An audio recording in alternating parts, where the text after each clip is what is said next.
Muslim Bukhari, dear devotees. There is a story. Recently what happened to one building collapse. So this story also related to this.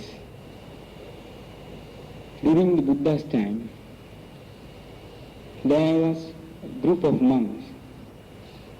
First what happened? They were traveling to see the Buddha. On the way, they came to a nearby village. And the people, when see these monks, they was very happy. So they told, why don't all of you wait for a while? We will serve the meal for you. So the monks waited. While waiting, one of the house suddenly fire, and a crow came flying. The crow came flying, and this fire, the ring of the fire flew up into the sky, attacked the crow. Suddenly this crow died on the spot. The monks cannot understand what happened. Again, after taking their meal, they went to see the Buddha.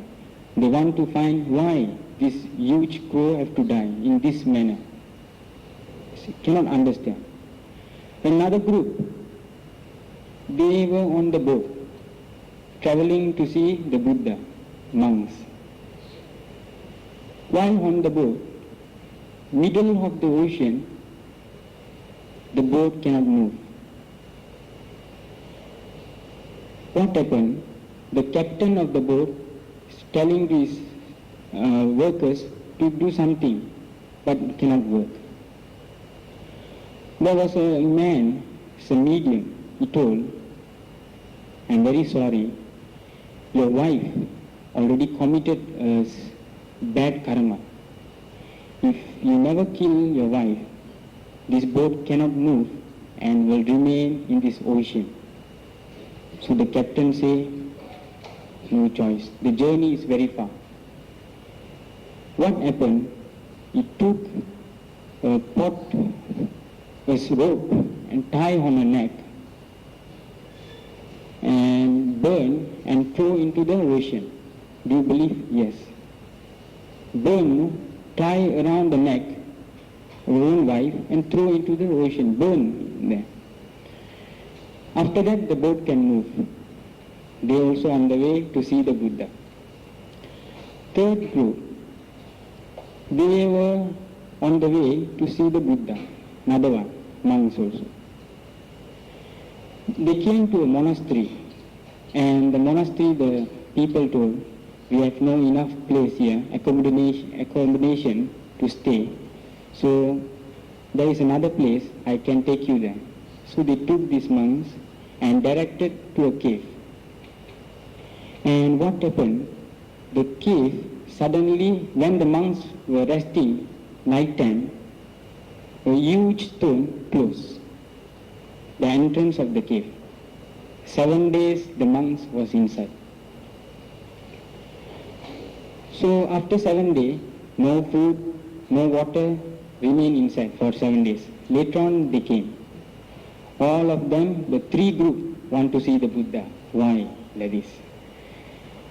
When all of them came, the Buddha knew.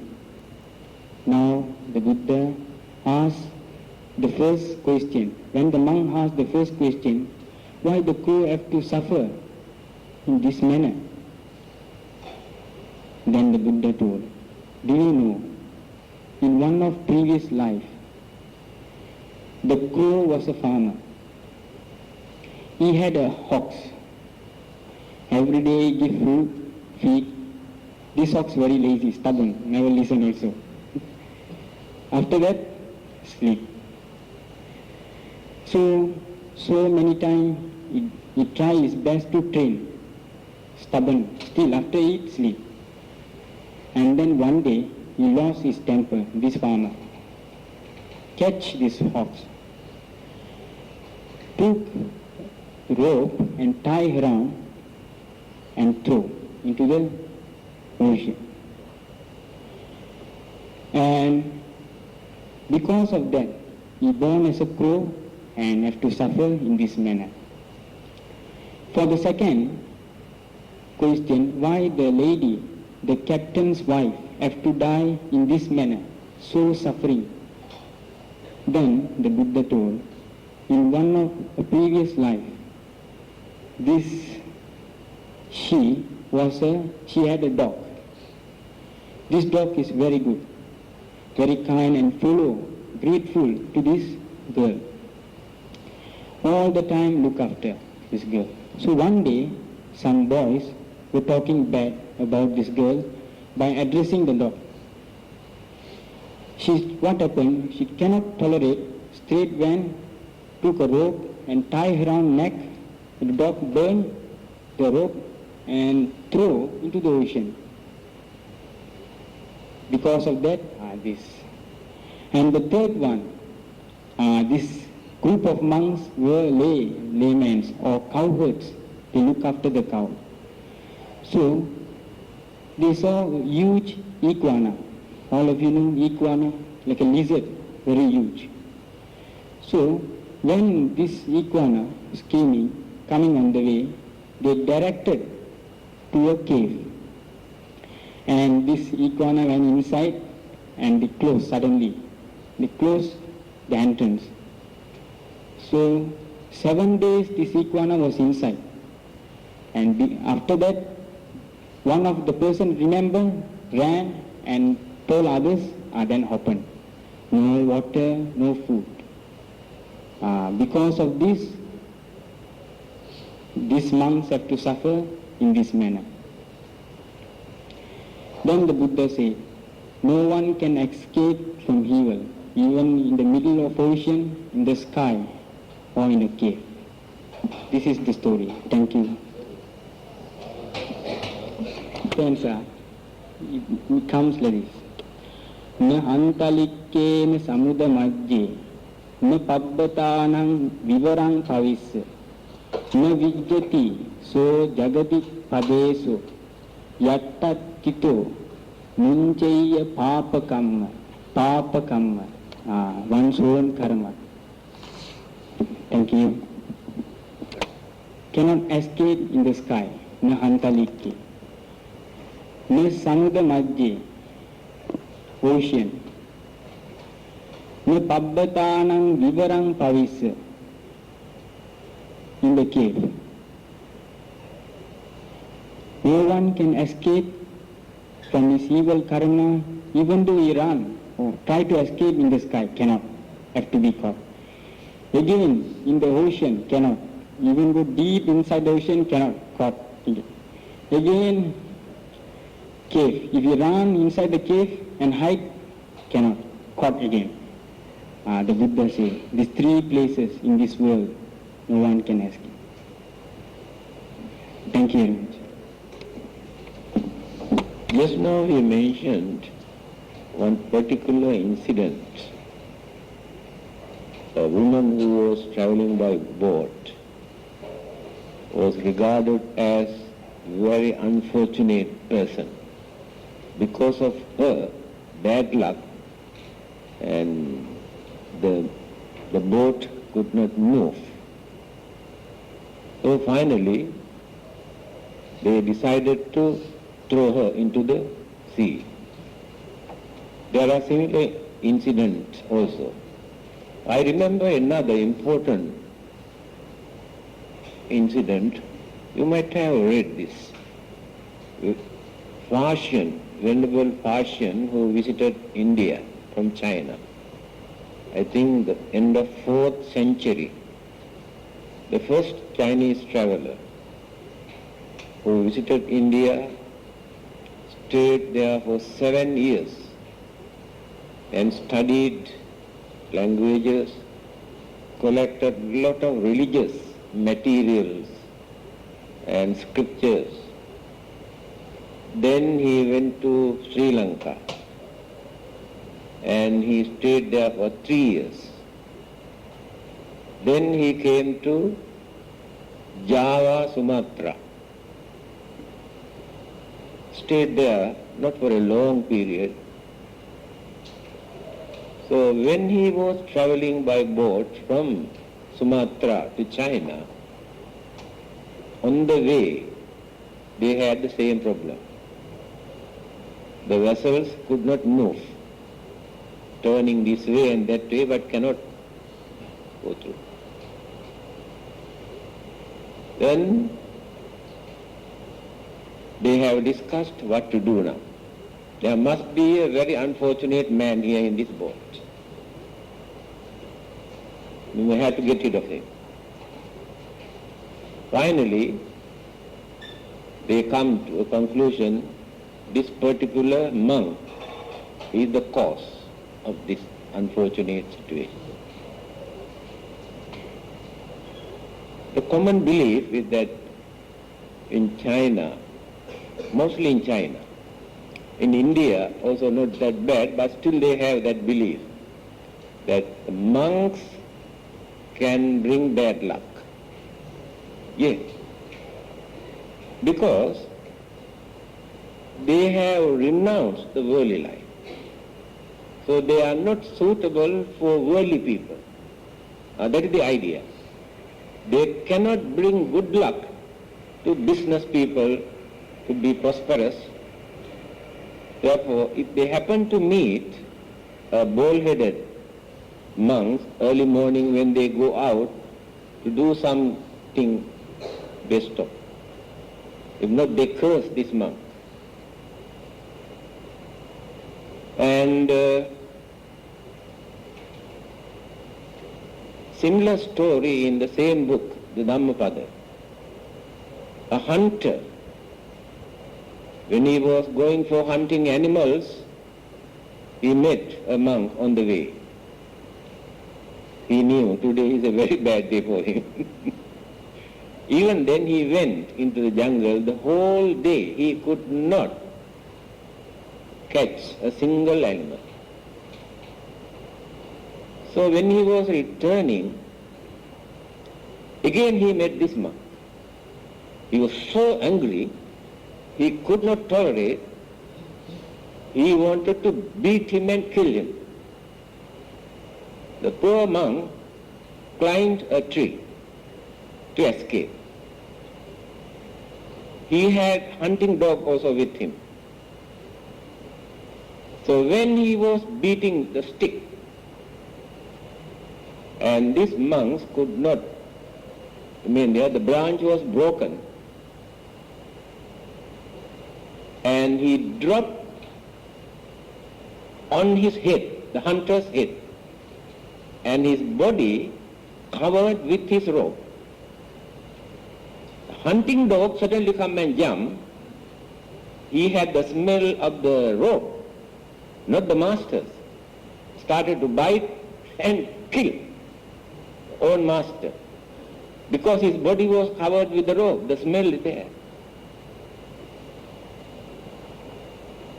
See, this belief people maintain for thousands of years. My father is a very kind-hearted man. He always talks about religion, doesn't want to do any work also. Lucky he had enough food to eat. He doesn't want to work. Whenever people come, he talk about, Buddha says like this and that, that's all. That is his job. When he meet on the way a man who is going for fishing or hunting, he had one particular Pali stanza to recite. What is that? Sabba papassa akaranam kusalassa upasampada sachitta pariyo dapanam etang buddhana sasanam. This is the essence of the Buddha's teaching. He recites this. The people say the whole day they cannot catch even a fish or an animal because So all those people curse my father if they happen to meet him. Lucky they didn't beat him. So although he was not a monk. So what happened? When these people decided to throw him into the sea, Venerable Fashion,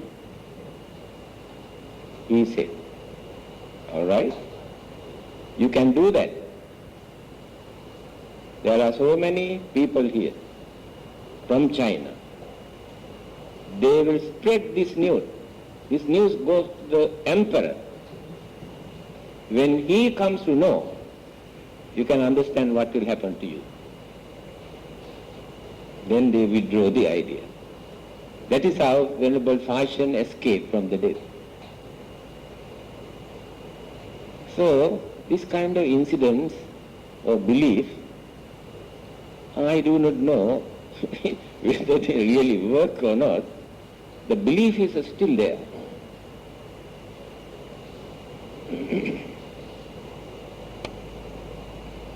Yes, today, page 45.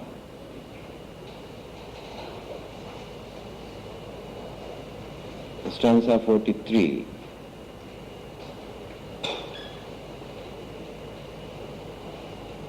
Natang mata pita kaira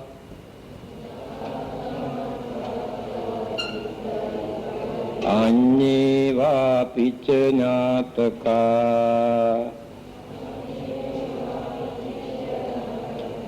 Samma panitang cittang Seya sonang tato kare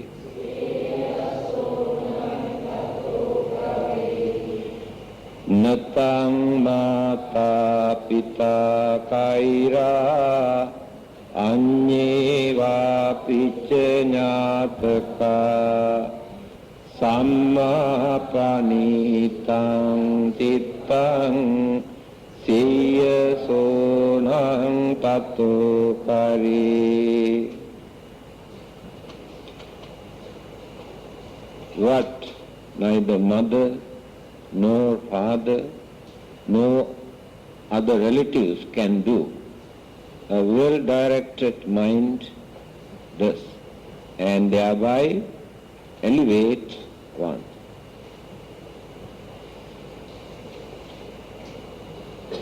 Mata Pita. In Oriental languages, Pali, Sanskrit, Hindi, always take mother first, not the father. The Western languages, but French, I understand, take mother first. English, father and mother, never say mother and father. Father must come first. In the Buddha's teaching, everywhere you can see Mata Pita, mother and father. Mother is more important for a life. All the troubles and pains taken by the mother, and the mother's health, temperament and nature influence the baby, but not the father. Only in the genes, at the beginning, the father contributed. But later, the mother nurture and develop, cultivate. Even after giving birth, mother take more troubles, more pains to look after the child. And the mother's feeling toward the child is far greater than the father's feeling. I think you have read a news item which appeared in the newspaper in America.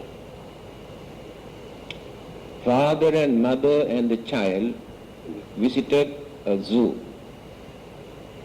When they were watching and admiring the lions running here and there, accidentally that child dropped into the dens where the lions are. Mother did not think twice. That is the nature of her love toward the child. At once the mother also jumped into the dens. The lions come and throw all of them into pieces, child and the mother. Now this is the nature of the mother. But the father thinks twice. That is why the mother comes first. In Metta Sutta, again the Buddha is saying, Mata yatha niyang puttang ayusa ekaputta manurakhe. A mother who has only one child, by dedicating her whole life, by cultivating her love and attachment and affection, she looks after this child. In the same manner, those who really want to cultivate their metta, the compassionate love, must develop up to that level. Otherwise it is not metta, only a word. So when you radiate this metta towards others, we had to develop this metta up to that level, the mother's feeling that she had towards the child. Then it will become effective. Radiate this metta. So here, what the Buddha is going to tell us, even father and mother or relatives cannot do very much for us. Natang mata pita kaira. Anyeva pita nyataka, relatives, cannot do very much for us. What our own mind can do if it is well trained and developed. Father and mother and relatives or friends or all the others can contribute certain things, material. They can provide food, clothing, shelter, medicines, or look after, keep an eye on us. That's all. They cannot do anything else. But if our own mind is trained and developed, that mind can do better service for ourselves other than what father and mother and relatives or some others can do.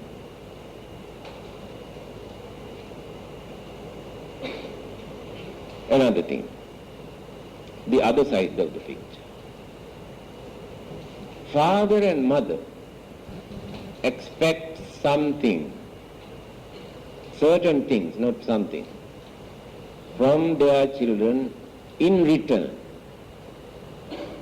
for the troubles and the pains that they have taken. They expect something in return from them.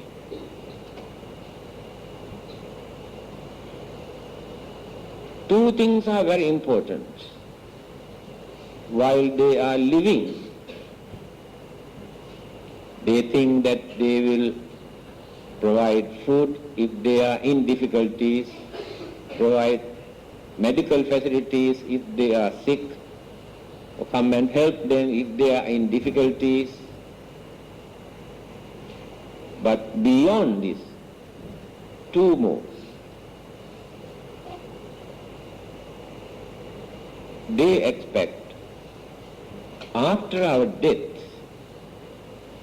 our children will do something to release us if we had happened to be unfortunate state of existence. Only children can do, but according to Indian tradition or Hindu or Brahmin tradition, even a daughter also cannot do that.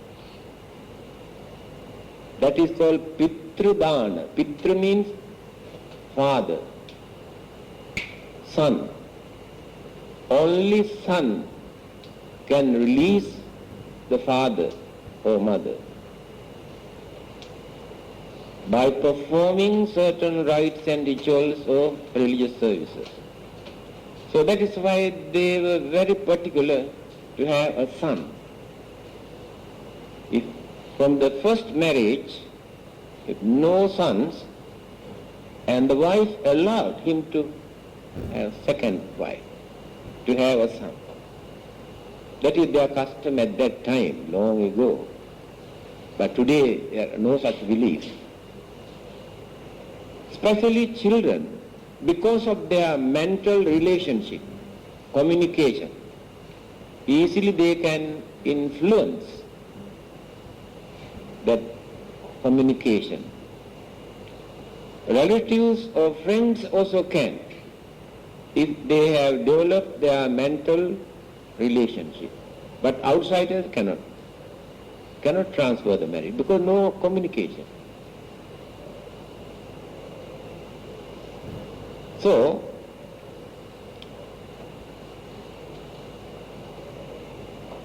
on the other hand, duties of children toward the parent, providing food or clothing or medicines or attending to them are not so important. The Buddha says the most important thing is this. If children can enlighten their father and mother, if they hold wrong views, wrong ideas, wrong belief, that is the highest service. It's not so easy because they have their own belief. They do not use their sense of reasoning. For those who had no proper education, they hold these beliefs very strongly, but they are wrong. And I told you, certain housewives, their philosophy, when they want to slaughter a chicken, how they justify. They have their own philosophy for that. They know it is wrong, but how they justify. They get hold of the chicken and the knife and say, I know you are suffering here in this world. I want to release your suffering. So, I cut you. After that, you can go to heaven. Otherwise, you never get the chance to heaven if you die natural. If you face natural death, you won't get the chance. So I want to release you so that you can go to heaven. But I will roll up you. That is their philosophy. How they justify. Now, if children can enlighten such mothers that their concept, their ideas, beliefs are wrong, that is the highest service. Unnecessary rites and rituals and burning this and that and all sort of things, try, but very difficult. Certain people are very stubborn. They don't listen to young fellows, young children. According to the Buddha, that is the highest service. If we can pave the correct path for our father and mother. So here, even father and mother cannot do very much for us. They can give us education and look after, attend to us, but not enough. Because they are not responsible for our life. They do all these things for our physical body. So I am responsible for my own life, not my father or mother or wife or children. And you are responsible individually, your own life. In various occasions, the Buddha has very clearly mentioned this, that you are responsible for your life. Even he says, na atta hetu, na parassa hetu, na putta michche, na dhanang naratthang, na ichcheya adhammena samiddhi mattano. He says, even for the sake of your son, your daughter, your mother, your father, your relatives, for your country, for the sake of your country, if you commit evil, no justification for it. No doubt you can do some service to others,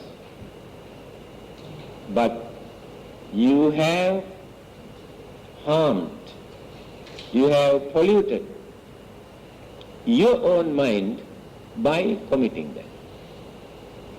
Therefore, you are responsible for that. You cannot do bad things, evil things, or I have to do that for the sake of my family, or for my children, or for my wife. No such justification in religion. That is why I told you, we are individually responsible for our own life. Again, in another discourse, if anybody likes his or her own life, he or she never harm another person. Can you understand that? If you like your life, you cannot harm another person. Why? Because the bad effect come back to you. That means you are not kind to yourself. If you are kind to yourself, you cannot harm others. Now, these are very important sayings of the Buddha. Then,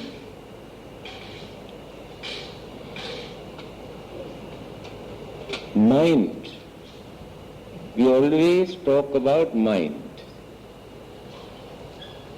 The whole teachings of the Buddha is based on mind. Nothing but mind.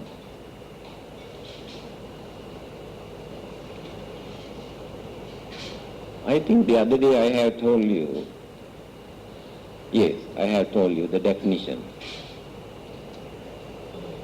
Why the mind is important. Because the life come into existence due to the combinations of mind and matter. When these two combine together, life come into existence. Mind alone cannot produce a life. Matters alone cannot produce a life. Both must get together, join, then the life exists. When these two separated, that existing visible figure disappears. No more. But matters and elements or whatever it may be, stay behind, absorb into the same existing element. But the mental energy combined with the life process, proceed. That is why mind is responsible for the life. The matters and elements support. Life exists because of their support. But they separate. When they are separated, mind goes alone. Durang gamang eka charang asarirang guhate. Few days ago I have explained. The mind goes alone. No companion for the mind. Husband and wife assume both of them died on the spot at the same time. But they are two minds cannot get together again. Never. Two minds never get together. Individual, separate. But when rebirth takes place, because of their attachment, karma formation, support them to get together again. It is true. That is important. That is why love, affection, attachment are important. If you have enough good karma, without accumulating enough good karma, if you develop only your love and attachments and what you call affection, no chance to meet again. The karma never supports. Can take different forms, different state of existence. Their karma is important.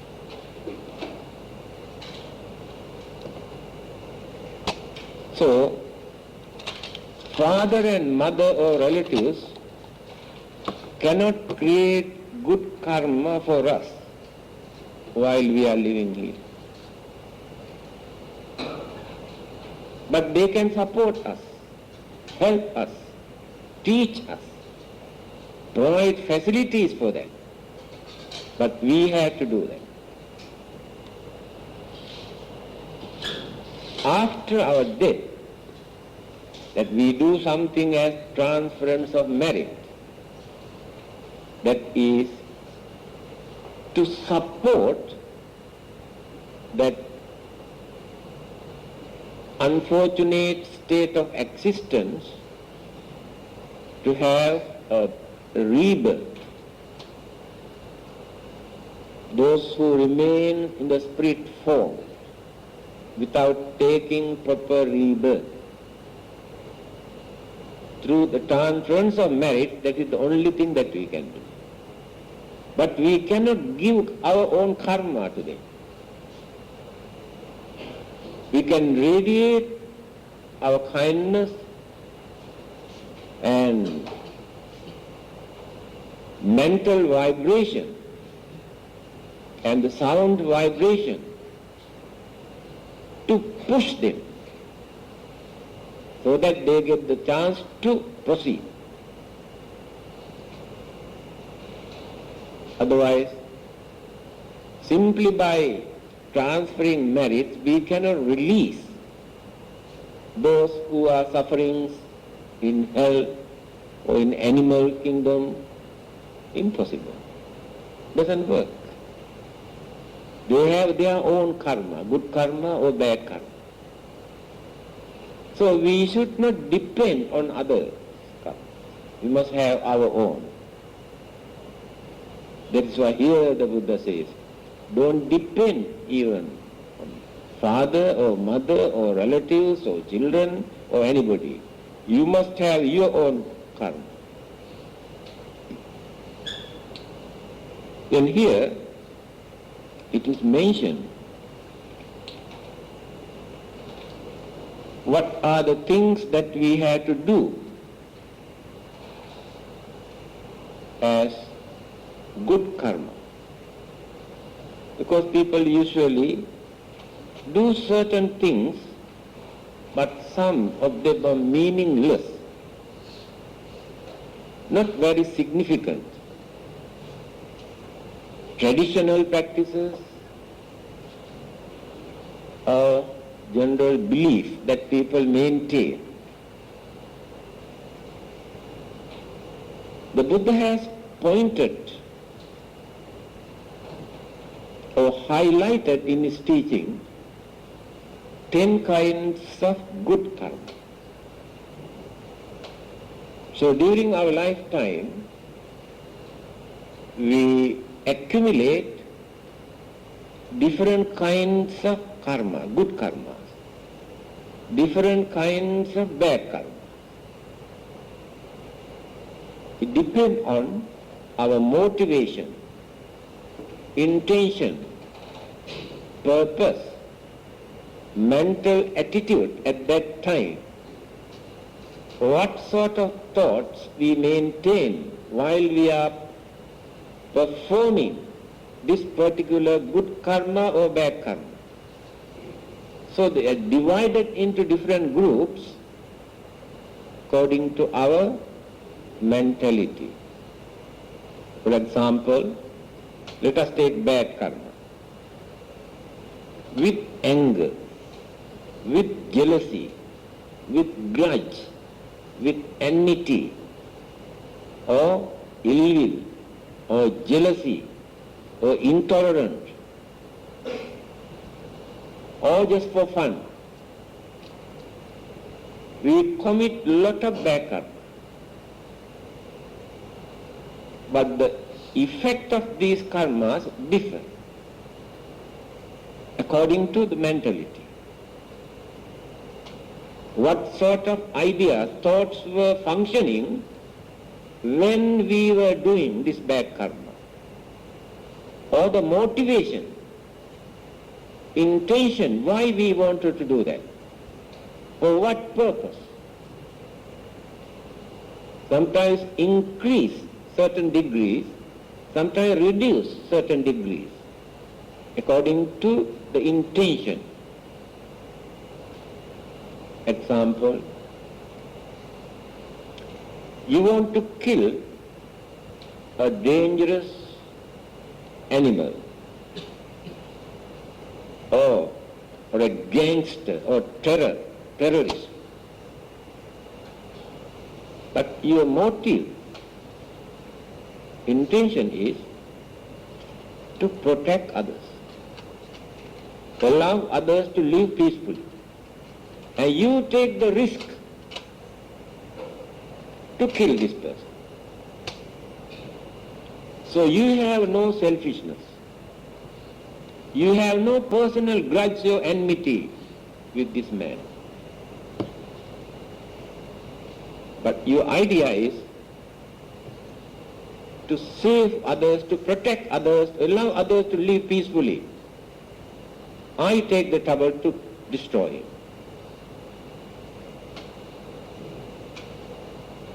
Since the motive is not bad, not cruel, not wicked, not selfish, the effect of that karma is not that bad. Reduce so many degrees, because you have not polluted your mind to do that for your own sake, for your own benefit.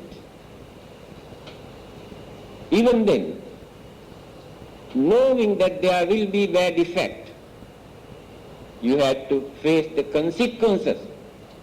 You say, yes, I am ready to face the consequences.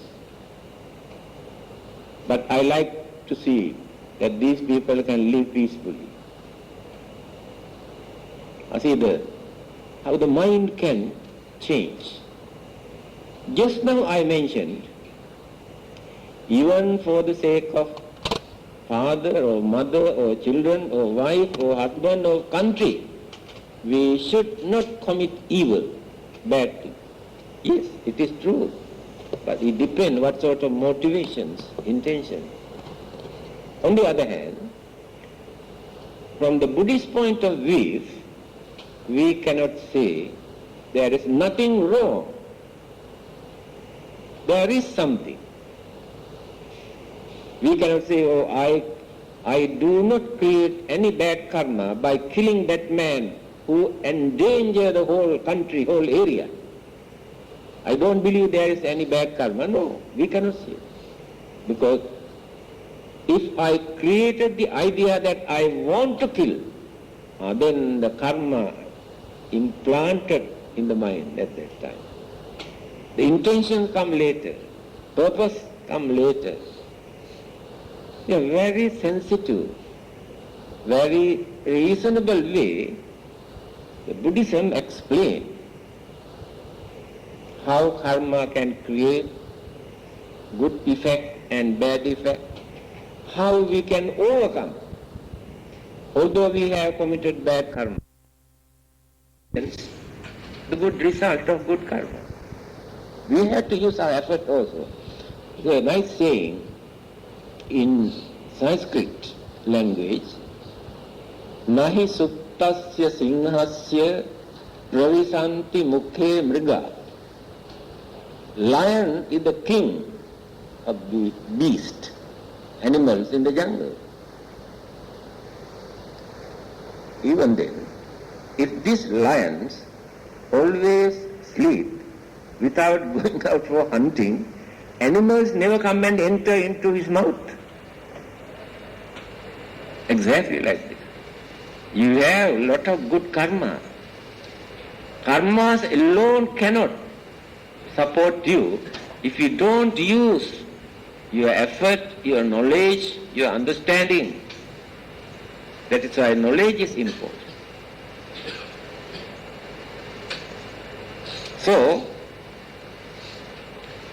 10 kinds of good karma, they are called heavy. Karmas divide into 2 groups.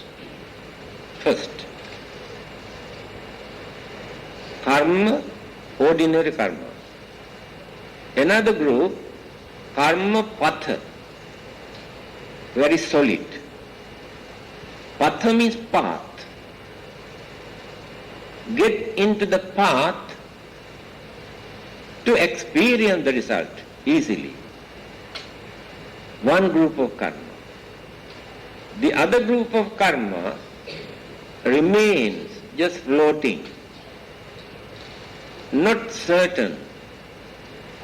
Certain other strong karmas can topple them, overcome them. And certain karmas never create either good result or bad results, because other strong karmas topple them. Certain bad karmas topple minor, weak, good karmas. Certain strong good karmas topple certain bad karmas. These good karmas never allow these bad karmas to affect. Karma will support. That karma is called supportive karma. Upattambaka karma, supportive karma. Again divide into 11 groups.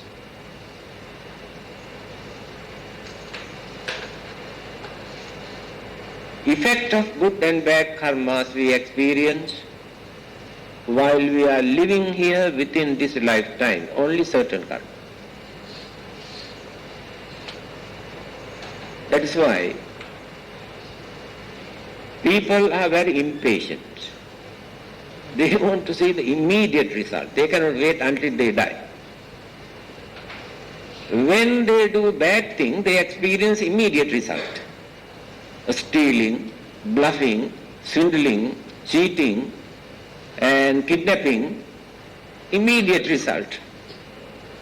But by giving dana, practicing charity, the whole lifetime you won't get anything. We have to wait until we die. In the next birth also not sure. So people cannot wait. What they do, they go and do all the bad thing, immediate results. But they never think they have to pay for that. Although they experience good results immediately, they have to pay with interest. And certain good and bad karmas can create the effect only in the next life, not within this lifetime. if not affected, evaporate or extinguish. So many karmas automatically extinguish, evaporate. Because other karmas come and take place. Because within that lifetime, we may accumulate more and more heavy good karmas or bad karmas. Then the weak karmas that we have committed within this lifetime have no chance there. This is the uncertainty of our karmas also. Again, certain effect of the karmas, not even in the next life, remains or follow us just like shadow as long as we exist in this samsara. Even thousands or millions of years ago, certain bad karmas that we have committed had no chance to come forward to affect. When the other good karmas are weakened, then they get the chance to affect. Very, very difficult to understand. There are 4 things the Buddha says that we cannot understand. We can study, we can think, but can understand only little bit. 4 things.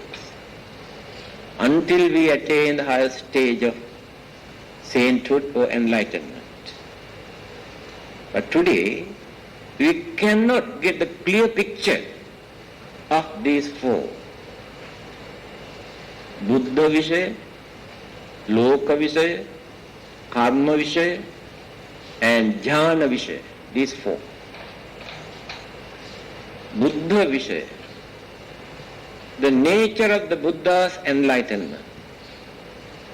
Whatever we learn, whatever we think, whatever we talk, we never get the clear picture, nature of the enlightenment of a Buddha.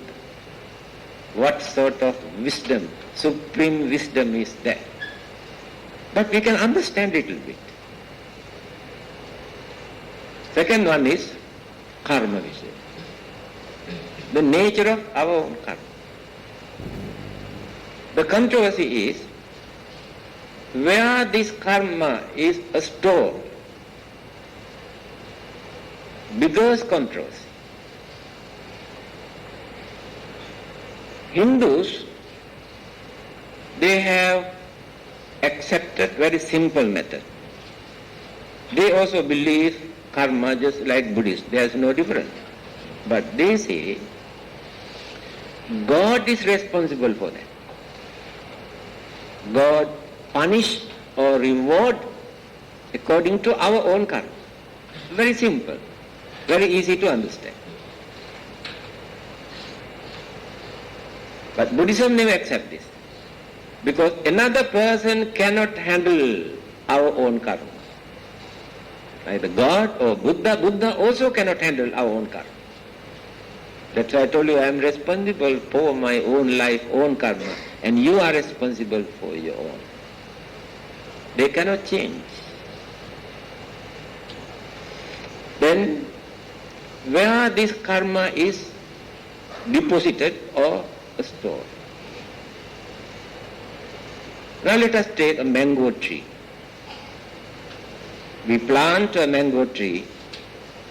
After a few years we can see blooming period, flowers, then the mangoes. We cannot understand anything about this.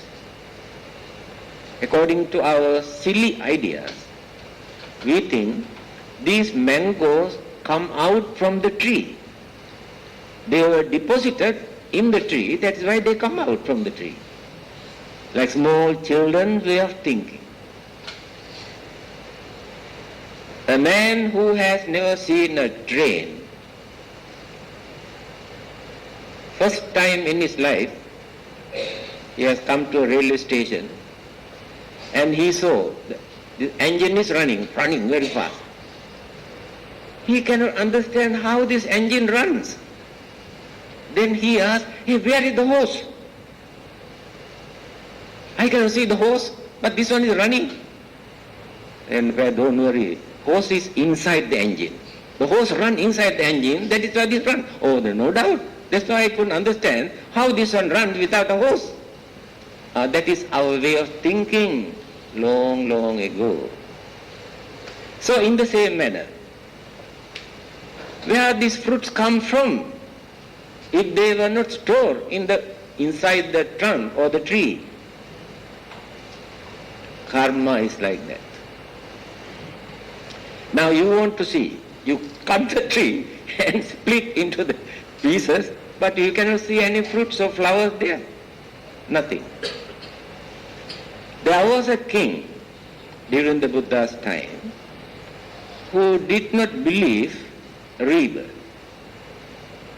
He said, I have done a lot of experiments. I cannot find anything. He said, people believe when a person dies, either mental energy or soul, especially soul, depart from there. So what he did, he filled a very big jar and put one by one into this jar, pour water and seal up, airtight, and boil. After boiling and boiling and boiling, and he pricked one hole, a needle point, to see whether the soul runs from here. He said, nothing. Therefore I don't believe. He did not accept. He want to see. Something must depart from here, otherwise how rebirth can take place? And we also think in the same manner. Now, let us simple example take remote control. Small children today play with remote control. Then we can see how this one moves here and there. More engines and more motor cars and all sort of things run here and there, but here the remote controller. But we cannot see anything. Let us take a very good example, fax machine. Very good example for rebirth. Now, we put this paper into our fax machine and press certain numbers. And this paper goes to England or America. And from that machine, the paper comes out. Same wording, same letters. Then who carried this thing? Can you imagine? We cannot understand. Who carried all these things within few seconds? Same wording, same picture, but different paper. Not the same paper. Different ink.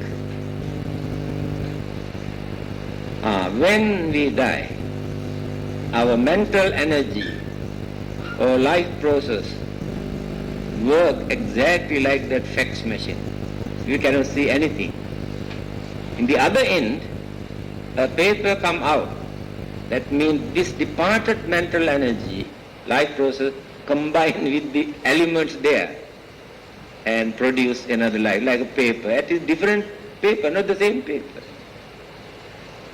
Then continue. So these things were not there at that time, therefore not so easy to understand. Today we can understand easily. There are so many unknown, unseen, unimaginable, incomprehensible things in this world. Our mind, our senses are very limited. Our knowledge is very limited. Because of that, either we become skeptics, or we say we don't believe, or we cannot understand. So we should not deny things at once just because we cannot understand. First we must understand there are many things that we cannot understand. Here the Buddha says, not so easy for people to understand the nature of a Buddha. Not easy to understand how this karma effect, where it is. And the Mahayana schools of Buddhism interpret also very simply. They say, we have alaya vijnana, a storehouse of consciousness. This interpretation is very close to modern psychological interpretation, subconscious. In the Buddha's teaching, there is no such thing as subconscious mind. But modern psychology explains there is. Mahayana schools of Buddhism interpret the same thing as a storehouse of consciousness, alaya vijnana. That means consciousness means all our habits, character, nature, karma, wholesome, unwholesome, all are deposited in that storehouse of consciousness. Evidence. When people hypnotize, some people, they reach this subconscious mind. Then get the information from there. Early part of that person's life, childhood, then again previous birth. All the names and informations, correct. Subconscious mind. Influence. Therefore the common belief is all our karmas are deposited in our subconscious mind. Occasionally, they get the chance to influence, to project, to create the effect. The Buddha used another word, sankhara. Paticca samuppada. Avidya paccaya sankhara. Sankhara paccaya vijnana. Ignorance creates sankhara.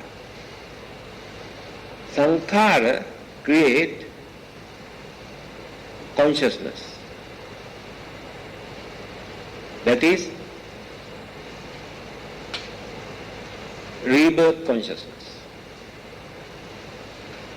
Ignorance creates sankhara. What is ignorance? Start from ignorance.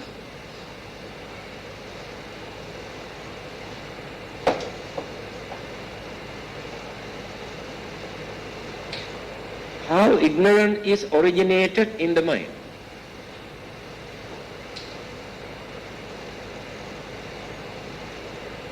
Prabhassaramidam bhikkhave chitta. At the initial stage, mental energy is pure. When the mind is in passive stage,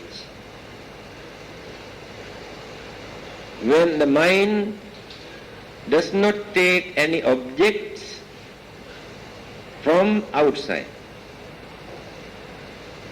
or imaginations, mind is pure. Later, when the senses, faculties develop,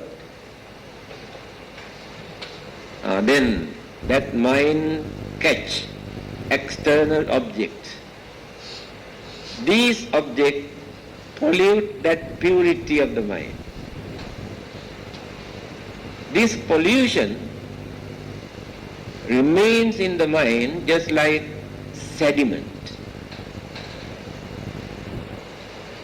These sediments or mental impurities or defilements remain in the mind, functioning there, they develop,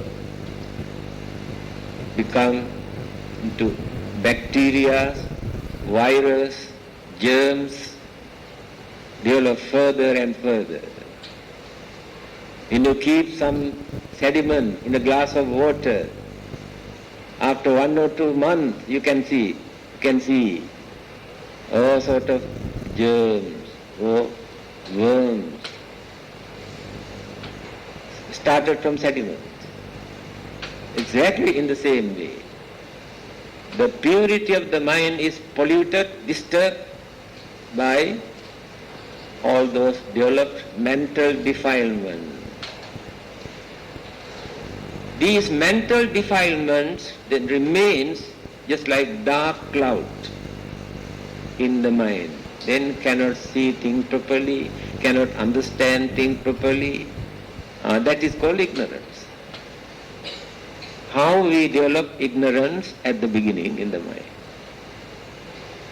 Then this ignorance supports us to create karma. Now the Buddhas, Arahantas cannot create karma because they have no such ignorance in their mind. They cannot create good karma or bad karma, free. But our minds are not free. Therefore we create good karma or bad karma. Good karma means for our worldly existence, pleasure, we need good karma. Also, craving, ignorance are behind. Bad karma, as I mentioned just now, for immediate result. They create bad karma. Cannot wait. This is the nature of karma. Still you cannot understand. The Buddha had to suffer from 12 kinds of bad karma. He pointed, explained to his disciples, do you know why I am suffering from all these things? Then all the other good karma that he has done, yes. He was experiencing all the good results. And the other one is loka visaya. This is more complicated. Loka means world. It is impossible for us to understand why the formations of different kinds of living beings, hills and rocks and rivers and different colors, designs, all sort of patterns, flowers, various designs. So we create our own imagination. Easiest way to give one simple answer is, well, it's an act of God, finish. Settle all the problem. It is his work, that's all, forget about that. But some others say, no, nature. This is nature. But they do not know what is nature. There is no such thing as nature. Nature is the combinations of so many known and unknown factors, energies, cosmic energies, and this and that. Then it will become nature. Otherwise there is no such thing as nature exists. So that word, nature, the way how we define is wrong.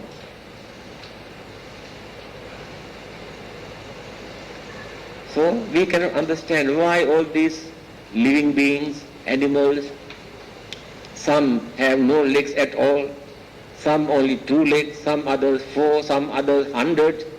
Why?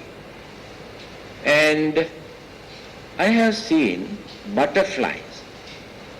When I was in Gunting Highland, I have seen butterflies who had 2 layers of wings. Why? The wind is very strong. 1 layer is not enough for this butterfly to fly at 2 layers. Then who created this? God. That is the simple answer. Now these are the things that we cannot understand. Different colors, birds, animals. Let us take python.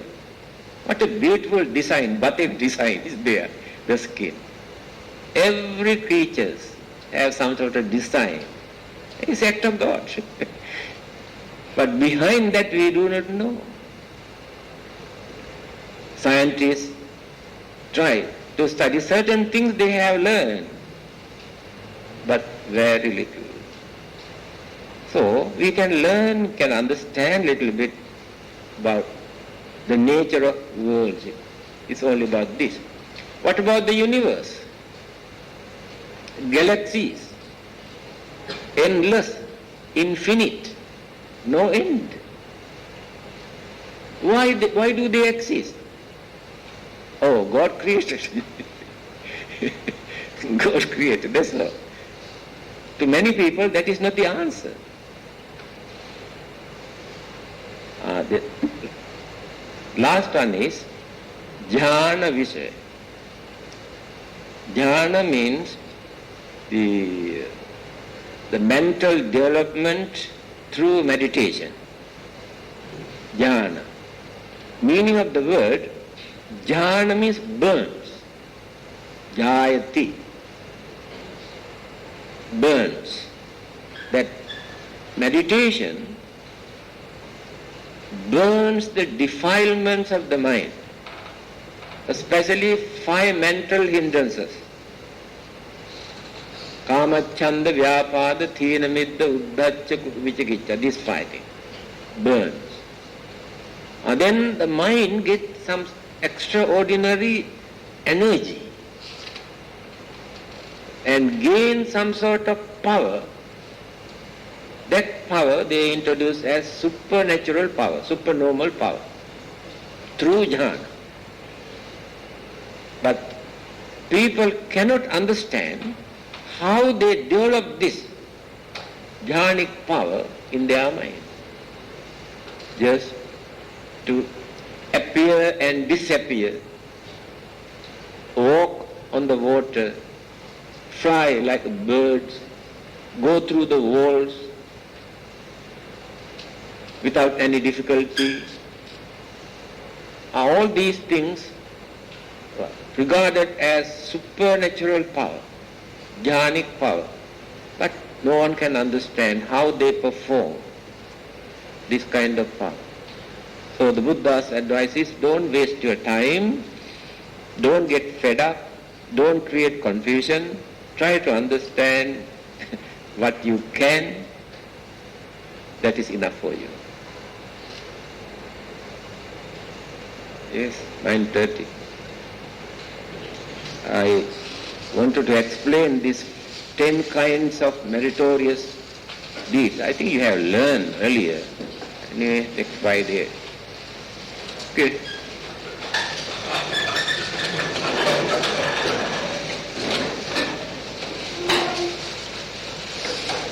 Simina punya kammena upajjaya gunuttara acari upakaraja mata pita piya mamang Suryo Candi Maharaja Gunavanta Narapicha Brahma Maharaja Indacha Lokapalacha Devata Yamo Mitta Manuspacha Majjata Verika Picha Sabbe Satta Sukhi Hontu Jnani Pakatani Me Sukhanja Tiridang Dentu Kippang Papeta Omatang Imina Punya Kammena Imina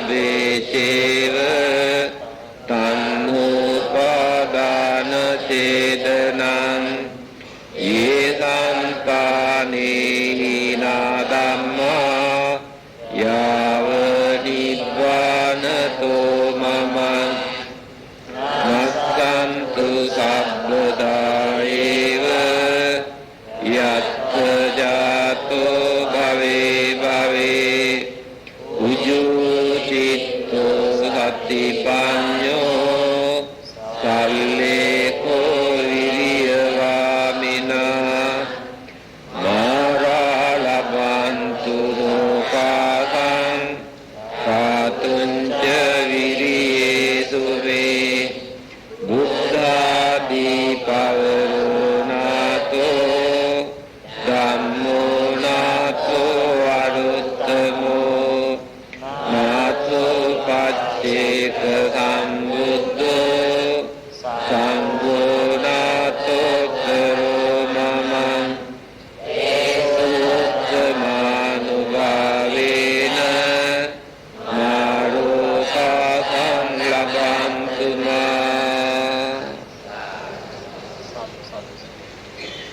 Few days ago, I received a letter, it was on my table, written by one of our devotees who attend this Friday talk. So when I read this letter, I noticed that there are very intelligent and very understanding devotees. He says, I don't know he or she, the name is not there.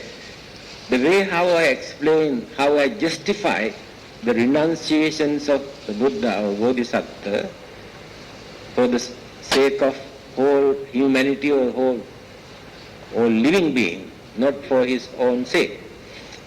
But he said the way how I explain is a little bit deep, not so easy for others to understand, but he put in a very simple way. When there is a war or emergency and people has to come forward to save, to protect the country. So many people give up their wife and children and families and go and join. That is to fight, to kill. But nobody criticizes, oh, how can they go, leave alone their wife and children, and so cruel they are. They never say. So how can we say the Buddha is cruel? He did not go to fight with others to say with guns and this and that. He explained in that way. It is easy to understand. I am very happy to receive that letter. Thank you very much for that. Yes, any announcement?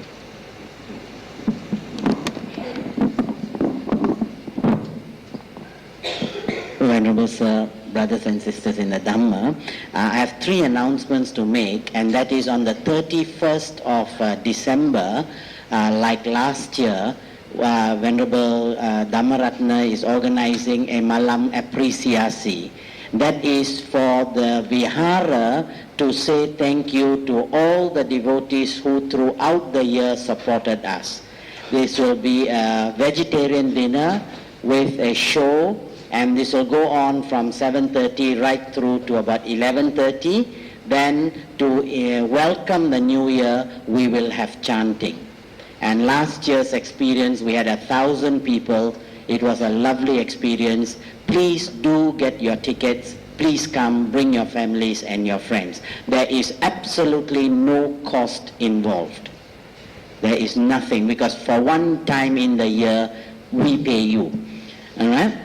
And then on the 2nd of January, there will be an 8 precepts program organized for everybody, especially for the women, but if men want to join, you are most welcome. All right? That will be on the 2nd of January. Please register with the Sasana office.